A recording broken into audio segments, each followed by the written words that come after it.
This program is fan-generated. If you'd like to support us, please go to jamieglazov.com. And also, don't forget to subscribe to our YouTube channel. All your supports are greatly appreciated. Good evening. Welcome to the Glazov Gang. Tonight, Ingrid Carlqvist, back by popular demand. And she is the editor-in-chief of Dispatch International. Tonight we are discussing refugee children, quote-unquote, invading Sweden. Ingrid, welcome back to the Glazov Gang. Thank you very much, Jamie. Who are these quote-unquote refugee children? A lot of them don't even look like children, and they're flooding your country, Ingrid.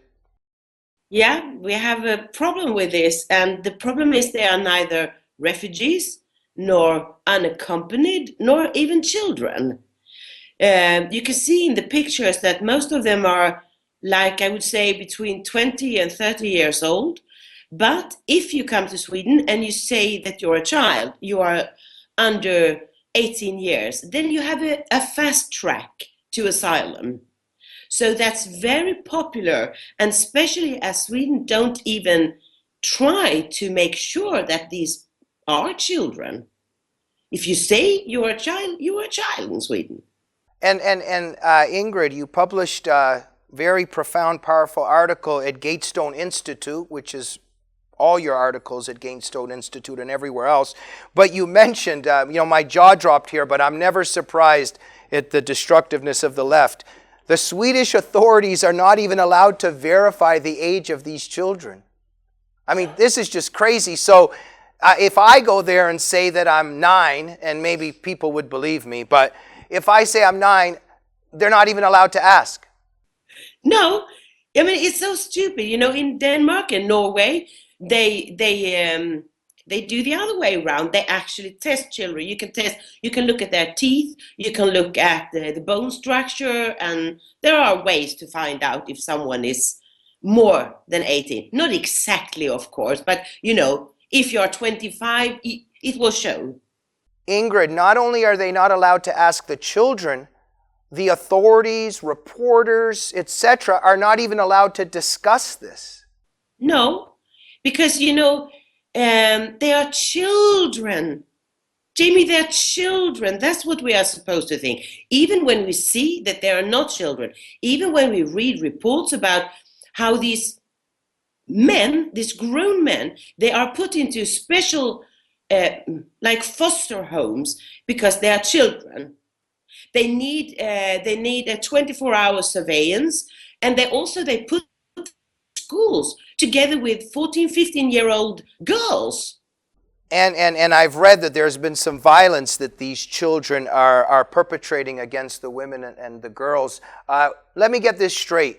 We might even have a 50-year-old man in a beard, an imam that supports ISIS, comes in, says he's 7. He's not asked anything.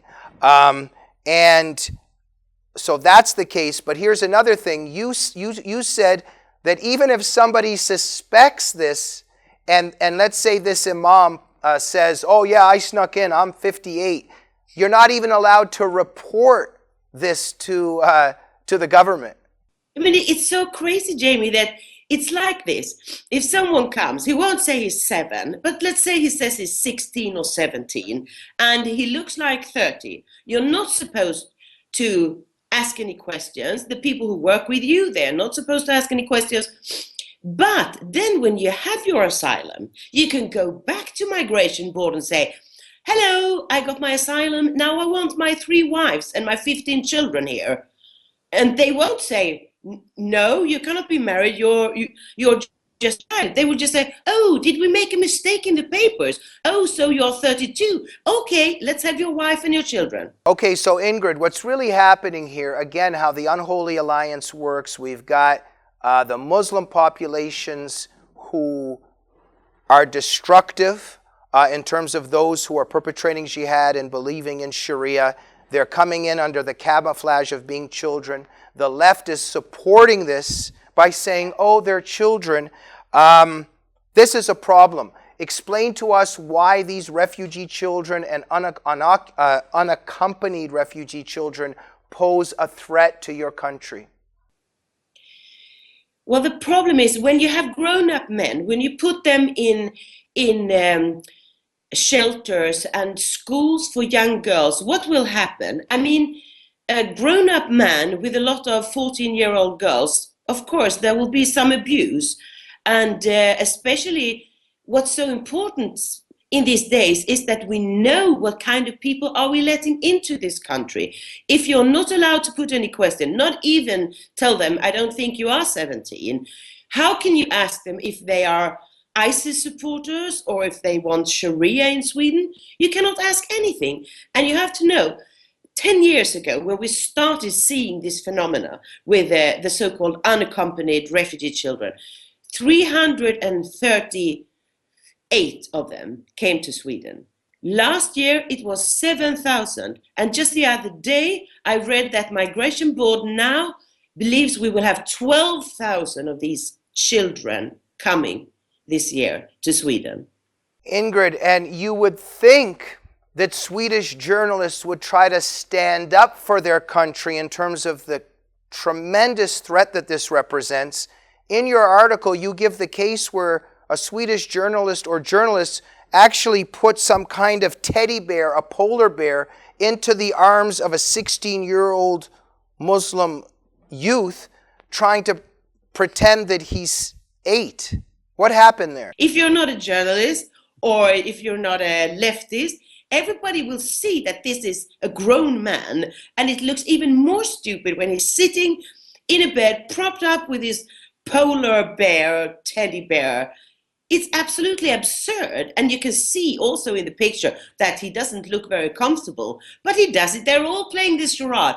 You have heard the children's story, the Emperor's New Clothes, by Hans Christian Andersen. That is exactly what we are experiencing in Sweden. Ingrid, apparently hundreds of Moroccan kids are also just running rampant in the streets? Yeah, they are actually kids.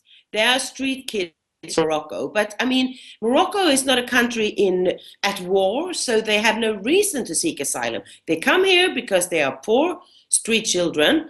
And when they come here, they know that they will not get asylum, so they don't stay in these foster homes, but they go to the street again. They are running around in Stockholm. The police have big problems trying to keep them not from stealing from people and so on.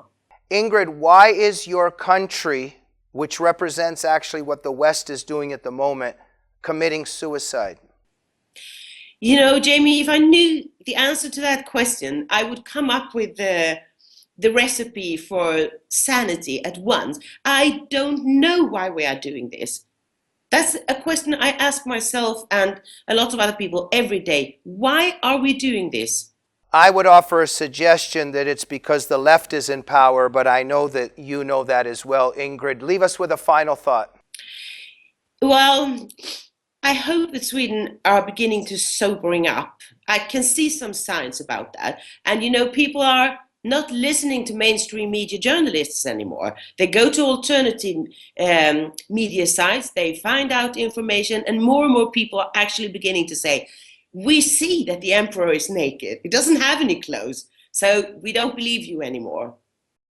And you are one of those truth tellers at Dispatch International. Ingrid Carlqvist, thank you so much for joining the Glazov Gang again. Thank you, Jamie. It's always a pleasure. The fans of the Glazov Gang just go crazy about you and everything that you're doing, so you're going to be back soon, okay? Thank you. We hope that you'll come on. Thank you, Ingrid, for everything that you do. Thank you for joining the Glazov Gang. Make sure you support us at jamieglazov.com and support and subscribe to our YouTube channel. We'll see you on the next edition. Good night.